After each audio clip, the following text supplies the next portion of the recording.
Assalamualaikum warahmatullahi wabarakatuh. Kami dari kelompok 7 Bisnis Syariah yang beranggotakan 3 orang.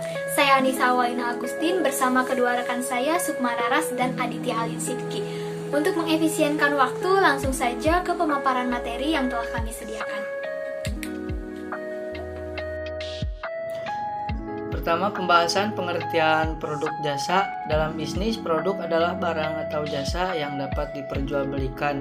Dalam marketing, produk adalah apapun yang ditawarkan ke sebuah pasar dan bisa memuaskan sebuah keinginan atau kebutuhan. Sedangkan jasa adalah suatu kegiatan ekonomi yang melibatkan adanya berbagai interaksi dengan konsumen atau dengan berbagai barang milik, namun tidak terjadi kegiatan pindah pemilik. Terus ciri-ciri jasa. Yang pertama, tidak memiliki wujud. Ciri jasa yang paling pertama adalah tidak memiliki wujud atau bentuk intangible. Artinya, produk yang berbentuk jasa pada dasarnya sifatnya adalah abstrak karena tidak bisa dilihat, disarankan ataupun disentuh, sama seperti halnya pada suatu barang fisik. Yang kedua, berubah-ubah atau variability. Jasa adalah suatu untuk kerja yang sifatnya heterogenitas. Selain itu, jasa juga sangat mudah berubah. Tergantung pada kapan, di mana, dan pada siapa jasa itu dikerjakan. Untuk itu, tidak ada hasil jasa yang sama walaupun dilakukan oleh suatu yang sama. Yang selanjutnya, yang ketiga, tidak dapat dipisahkan. Biasanya produk dengan bentuk jasa bisa dihasilkan dan dirasakan pada waktu yang bersamaan dengan adanya partisipasi dari konsumen pada prosesnya, yang artinya konsumen harus ada pada tempat jasa yang diminta dan juga melihat ataupun ambil bagian dari kegiatan jasa tersebut. Yang selanjutnya, yang keempat, mudah lenyap, perishability. Produk jasa tidak akan bisa dijual kembali, disimpan ataupun dikembalikan pada produsen jasa yang mana ada yang membelinya, sehingga jasa adalah suatu produk yang lebih mudah lenyap dan tidak akan bisa bertahan lama. Yang selanjutnya, jenis-jenis jasa. Pada dasarnya ada banyak sekali jenis jasa yang di tengah-tengah kita, tapi secara garis besar jenis-jenis bisa dibedakan pada beberapa jenis, yaitu yang pertama, jasa perawatan pribadi. Beberapa hal yang termasuk dalam jenis jasa ini adalah pijat, perawatan kecantikan, salon binatu, pakaian, dan lain-lain. Yang selanjutnya, jasa perumahan. Beberapa hal yang termasuk dalam jenis ini adalah apartemen, rumah tinggal, kamar hotel, kos, dan lain-lain. Yang selanjutnya, jasa usaha rumah tangga. Beberapa hal yang termasuk dalam jenis jasa ini adalah jasa perbaikan rumah, tukang kebun, air minum, dan lain-lain. Selanjutnya, jasa transportasi. Beberapa yang termasuk dalam jenis ini adalah taksi, pengiriman barang, angkut barang, dan sewa mobil. Yang selanjutnya, jasa rekreasi dan hiburan. Beberapa hal yang masuk dalam jasa ini adalah tempat wisata, taman bunga, tempat hiburan, dan kebun binatang. Yang selanjutnya, jasa bisnis dan profesi lainnya. Beberapa hal yang termasuk dalam jenis jasa ini adalah jasa akuntan, jasa hukum, jasa pemasaran, dan lain-lain. Yang selanjutnya, jasa asuransi, bank, dan finansial. Beberapa hal yang mencakup jenis jasa ini adalah asuransi, perbankan, kredit, perpajakan, dan lain-lain. Baik, untuk materi yang selanjutnya yaitu tentang dimensi kualitas jasa. Yaitu yang pertama yaitu kehandalan. Yang dimaksud dengan kehandalan adalah kemampuan untuk memberikan pelayanan yang sesuai dengan janji yang ditawarkan. Yang kedua yaitu jaminan. Jaminan adalah gabungan dari 3 dimensi, yaitu kompetensi, kesopanan, dan kredibilitas. Yang dimaksud dengan kompetensi adalah keterampilan atau pengetahuan yang dimiliki oleh para karyawan untuk melakukan pelayanan. Yang kedua yaitu kesopanan, yaitu meliputi keramah tamahan, perhatian, dan sikap para karyawan. Dan yang ketiga yaitu kredibilitas. Contohnya seperti hal-hal yang berhubungan dengan kepercayaan kepada perusahaan seperti reputasi dan prestasi. Dimensi kualitas jasa yang ketiga yaitu bukti langsung. Artinya, kemampuan sebuah perusahaan atau perorangan dalam menunjukkan eksistensinya pada pihak eksternal. Contohnya, tersedianya tempat parkir, kelengkapan peralatan komunikasi, dan penampilan karyawan. Yang keempat yaitu empati. Empati adalah suatu perhatian yang tulus yang bersifat pribadi yang diberikan ke pelanggan supaya memahami yang pelanggan inginkan. Dan yang kelima yaitu daya tanggap. Maksud dari daya tanggap adalah kemampuan untuk memberikan pelayanan yang cepat dan akurat kepada pelanggan.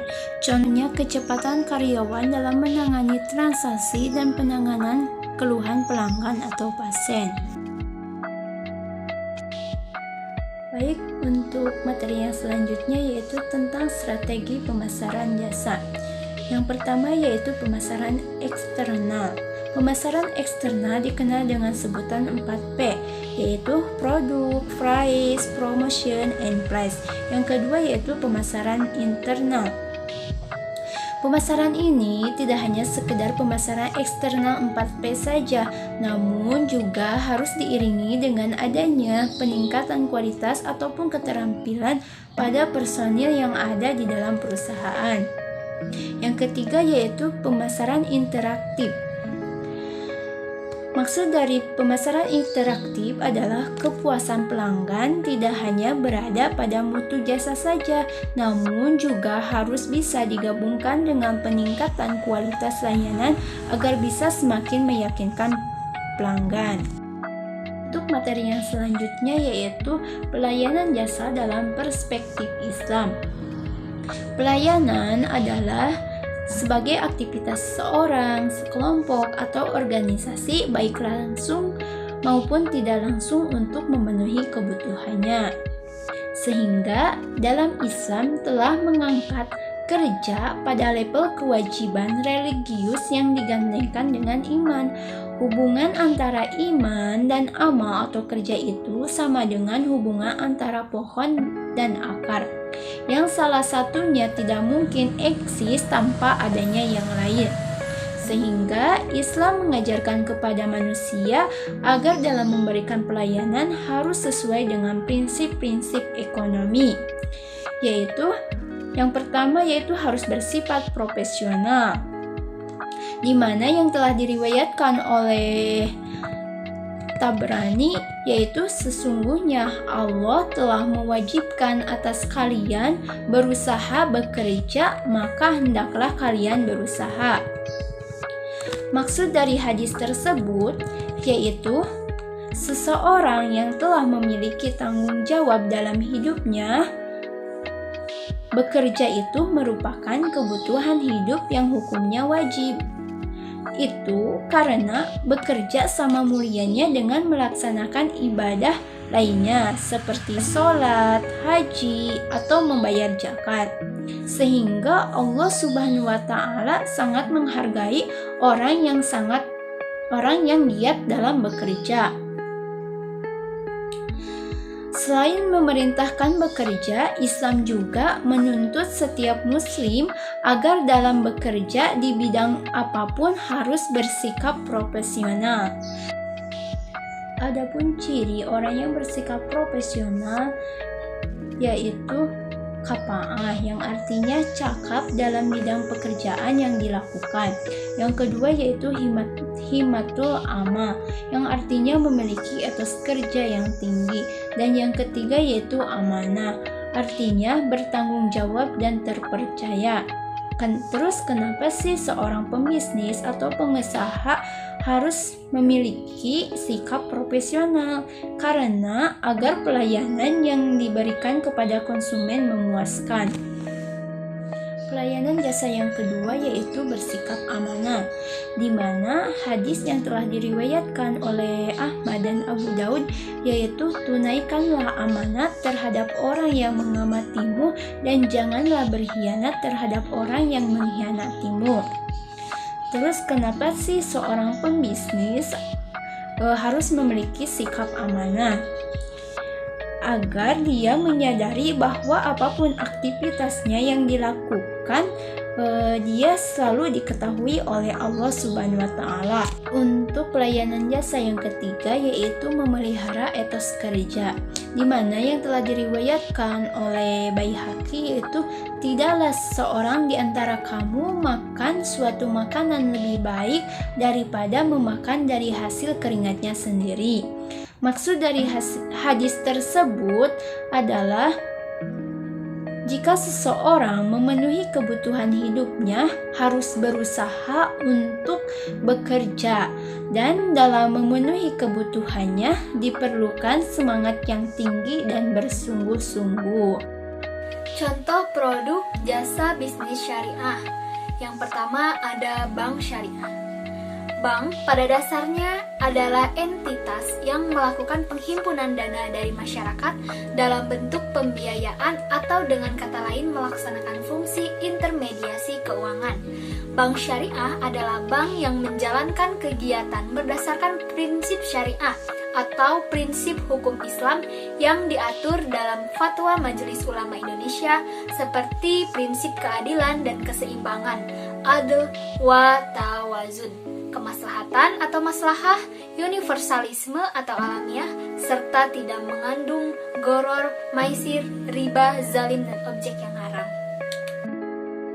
Tujuan bank syariah. Perbankan syariah dalam melakukan kegiatan yang berasaskan pada prinsip syariah, ekonomi, dan kehati-hatian. Perbankan syariah bertujuan mendukung pelaksanaan nasional dalam rangka meningkatkan keadilan, kebersamaan, dan pemerataan kesejahteraan rakyat. Fungsi bank syariah itu sendiri, yang pertama, bank syariah dan unit usaha syariah wajib menjalankan fungsi menghimpun dan mengalirkan dana masyarakat. Yang kedua, bank syariah dan unit usaha syariah dapat menjalankan fungsi sosial dalam bentuk baitul mal, yaitu menerima dana yang berasal dari zakat, infak, sedekah, hibah, atau dana sosial lainnya yang mengalirkannya kepada organisasi pengelola zakat. Yang ketiga, bank syariah dan unit usaha syariah dapat menghimpun dana sosial yang berasal dari wakaf uang dan mengalirkannya kepada pengelola wakaf sesuai dengan kehendak pemberi wakaf. Yang keempat, pelaksanaan fungsi sosial sebagaimana dimaksud pada ayat 2 dan ayat 3 sesuai dengan ketentuan peraturan perundang-undangan. Produk serta jasa perbankan syariah yang dapat dinikmati dan dimanfaatkan oleh masyarakat umum itu ada 4. Ada tabungan syariah, deposito syariah, gadai syariah, dan giro syariah. Tabungan syariah itu menggunakan akad wadiah, artinya tabungan yang kita simpan tidak mendapatkan keuntungan karena hanya dititip. Tidak ada bunga yang diterima oleh nasabah, akan tetapi bank memberikan hadiah atau bonus kepada nasabah. Yang kedua, deposito syariah. Itu dipilih oleh masyarakat untuk berinvestasi menggunakan akad mudharabah, yakni bagi hasil atau nisbah antara nasabah dan bank. Yang ketiga, ada gadai syariah. Uang dipinjamkan murni tanpa bunga. Di sini, nasabah wajib menyerahkan barang jaminan atau marhum untuk alat pembayaran utangnya. Kemudian yang terakhir ada giro syariah, menggunakan akad wadiah, karena titipan dana dari nasabah kepada bank syariah. Contoh produk jasa bisnis syariah yang lain, itu ada pembiayaan syariah atau ijarah, yang biasa kita sebut dengan leasing atau sewa guna usaha, yang pelayanannya dilakukan secara syariah. Yang selanjutnya ada Baitul Ma'al wa Tamwil atau BMT, yang biasa kita sebut dengan koperasi syariah. yaitu menghimpun dan menyalurkan dana kepada anggotanya dalam skala mikro. Tujuan BMT itu sendiri sebagai media penyalur pendayagunaan harta ibadah seperti zakat, infak, sedekah, dan wakaf. Yang selanjutnya ada pegadaian syariah. Gadai adalah hak yang diperoleh seorang yang mempunyai piutang atas suatu barang bergerak.